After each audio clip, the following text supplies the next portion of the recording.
My name is Simon Woolley, Lord Woolley of Woodford, KT. If you care to use my full title, which mostly I don't. I'm a crossbench peer and principal of Homerton College, Cambridge, one of the first people of colour to lead at Oxbridge College. I'm the founder of Operation Black Vote, an organisation credited with encouraging tens of thousands of black women and men to exercise their democratic right in the United Kingdom. I'm the first generation British of Barbadian heritage. I grew up on an estate in Leicester, fostered by white parents at around 2 years old. I'm father to a son who makes me so proud I cry when I talk about him. My life has been tough, complicated, rich, varied, excited and filled with adventures. It hasn't been easy, but today I can look back at what I've done with a sense of pride. In the pages that follow, I'll take you on a journey back over my life, where I began and who I've become. Why? Because I hope that it might show young men and women in this country, whatever their background or heritage, that they too can shoot for the stars. Take a chance. Become the person they dream of being. When I was writing this book, I found myself looking back with a mixture of disbelief, wonder, pride, and amazement at the man I've become and the places where I began.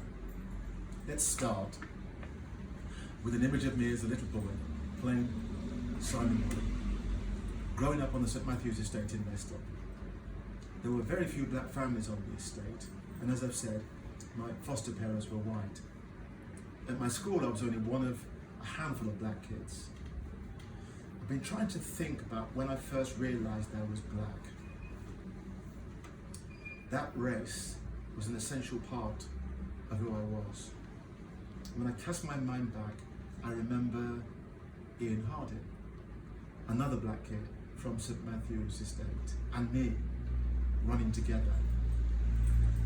Our Cubs group invited us to a jamboree when I was about 9. It was an all-day event and we took part in a variety of games, including a 3-legged race. I was twinned with Ian Harding, who I knew because he was looked after by my mum. Looked after by my mum in exchange for dodgy, bespoke clothes. My mum took in other kids from the estate and often took payment in kind if the parents had no cash to pay a particular week. Ian's mum sewed truly awful clothes, which my brother and I often ended up wearing because there was little money spare. I was pleased to be paired with Ian because he was fast, very fast.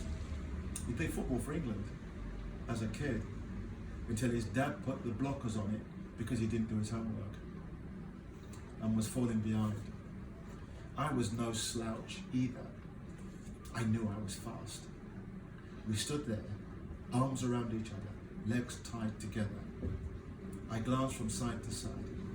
There were 4 pairs of boys on my left, 3 on my right, all white kids.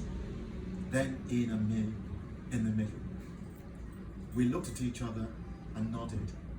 The scout leader gave the signal and we were off. We started tentatively slow, just finding our rhythm. But as we moved through the gears, our stride lengthened and our pace became fierce. Suddenly, we were moving together, flying as one, sprinting as individuals, but bound together with a common purpose and a determination to win. No one was ahead of us, and we couldn't hear anyone behind. We seemed to run alone down the track. As we crossed the finish line, we glanced back. A number of the boys had fallen over and were lying in tangled heaps along the track, and the few still running were so far behind it was embarrassing. We looked at each other and grinned, Ian and I. I got a lot of shit with my language from boys of colour in a very white neighbourhood. But we were there. We were used to putting up with it. We knew each other already at a very young age, just to get on with it. and be the best we could be. But that day, I suddenly had this glorious sense, at a time when I really needed it, of pride. As we'd flown along, brothers together, heads down, running fast, I understood that there was something very special about being black, supporting each other. Together we can soar.